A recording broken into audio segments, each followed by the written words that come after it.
Today, let's embark together on a visual journey through space and time.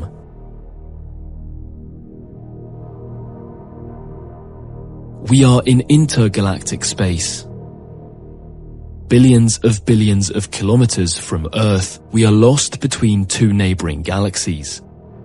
Our own, the Milky Way, and Andromeda, another galaxy also made up of hundreds of billions of stars. Around us, space is almost perfectly empty. For all this, we are not nowhere. A web is woven around us. It is the web of the universe itself, space-time. This imaginary grid, made up of a multitude of small particles, will allow us to visualize the invisible, the geometry of the universe, and to understand its dynamics. From where we are, the grid is calm, motionless. Nothing disturbs it, and if we throw a marble, it zooms straight forward, moving away through the void forever. In reality, the grid is not perfectly static. If we fast forward, we see that it drifts very slightly, like a river which flows into the stars and whose current carries everything with it. The stars, clouds of gas and dark matter, effectively distort space-time, pulling the fabric of the universe in their direction. Very slowly, the two galaxies are getting closer, and in several billion years, long after we disappear, the Milky Way and Andromeda will eventually merge and become one. While Andromeda is getting closer, researchers discovered at the dawn of the 20th century that most galaxies actually move away. As a whole, the universe is constantly expanding. Like a fabric that stretches, the grid swells more and more and carries galaxies away from each other. As this expansion progresses, the wavelength of their light is stretched and turns red. We know today that this expansion accelerates, stimulated by a still mysterious dark energy. The expansion would have begun 13.8 billion years ago. Extremely compressed, containing only a mush of fluctuating energy, the universe would have distended suddenly to reach astronomical dimensions in a fraction of a second. This is the Big Bang. What was there before that, no one really knows. Tiny fluctuations becoming gigantic would have attracted matter, condensing it into filaments, halos, then galaxies and stars. Today, we live near one of these stars, the Sun. Around the Sun revolve multiple bodies, planets, asteroids, and comets, moving freely in the grid of the universe. The immense mass of the Sun curves space-time, and the fabric of space falls towards the star, taking everything with it. This is how the planets orbit without moving away from the Sun. They move straight forward, but the current continuously pulls them back towards the center. To a lesser extent, planets also attract the grid of the universe in their direction. For instance, the Earth holds the Moon, its natural satellite, as well as all our artificial satellites. The International Space Station zooms straight ahead through space-time, but space-time is curved by the Earth and prevents it from moving away. At a faraway distance, the grid flows slowly, and an object passing fast enough would have no difficulty escaping the pull. But the closer we get to the center, the denser the flow becomes and the more the grid accelerates. On the surface of our planet, rockets must reach a very high speed to take off from the ground and escape the Earth.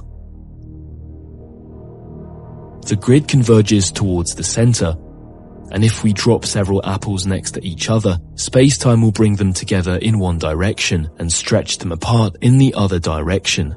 This is called tidal forces. It is the same action that the moon inflicts on the Earth, causing movements of the water on its surface.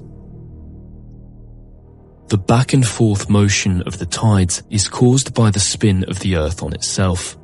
It rotates in approximately 24 hours.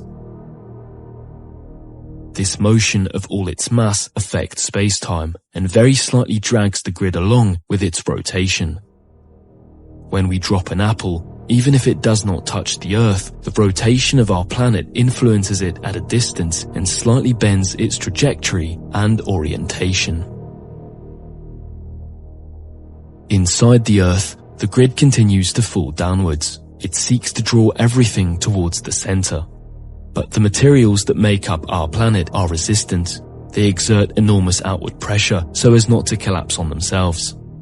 It is this pressure that we feel in our legs when we fall to the ground after a jump. At the center, the river converges, and a marble, if it could withstand the immense pressure of the Earth's core, would remain there motionless.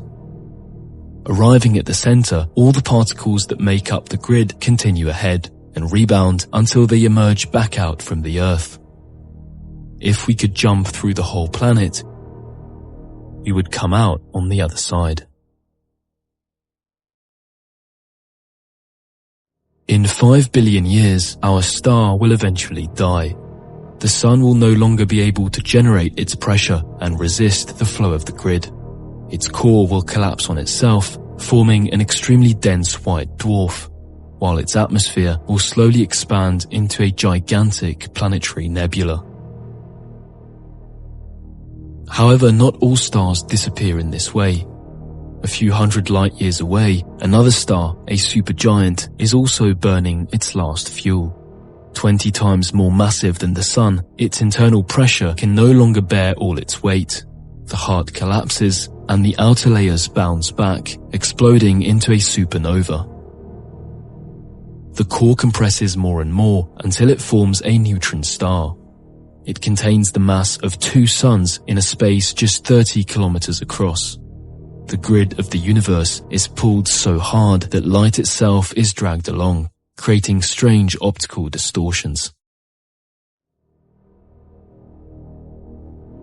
A few thousand light years away, another star, even more massive, is about to explode. In an instant, the core is carried towards the center and the outer layers are violently blown away.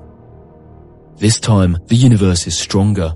It drags the core of the star, unable to resist, towards the center where all the mass condenses.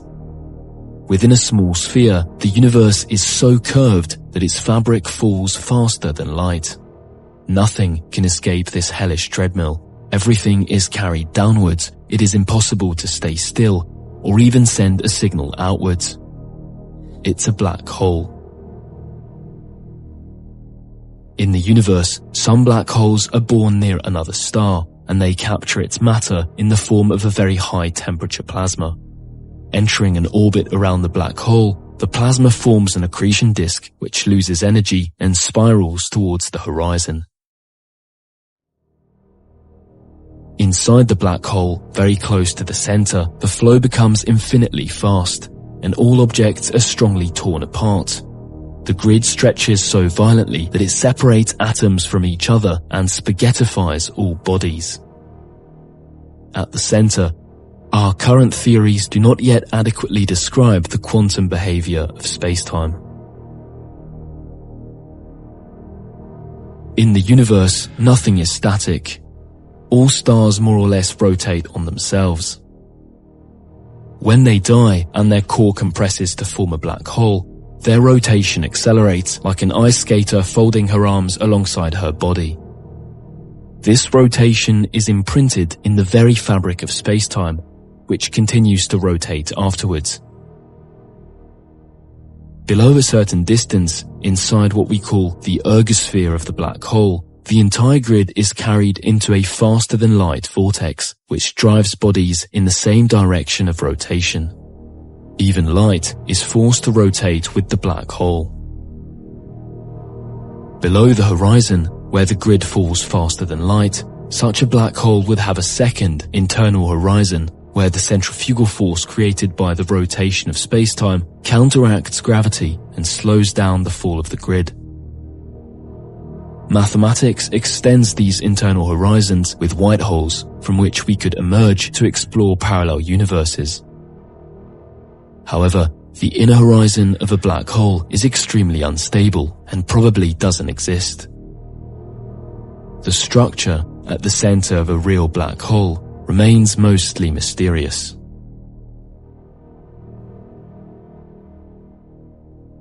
Finally, if two black holes meet, they can begin to dance, pulling each other faster and faster until they merge and form an even bigger black hole. This new black hole vibrates like a bubble and eventually stabilizes. During such an event, the entire fabric of the universe is driven by the vibrations. Gravitational waves more powerful than all observable stars form and escape at the speed of light, distorting everything in their path. On September 14, 2015, after a journey of over 1 billion years, one of these vibrations ended up crossing the Earth. In the blink of an eye, the Earth shook by a fraction of the size of an atom. But for the first time in history, researchers had detectors to measure these vibrations. They bore witness to a cataclysmic fusion that happened more than 1 billion years ago.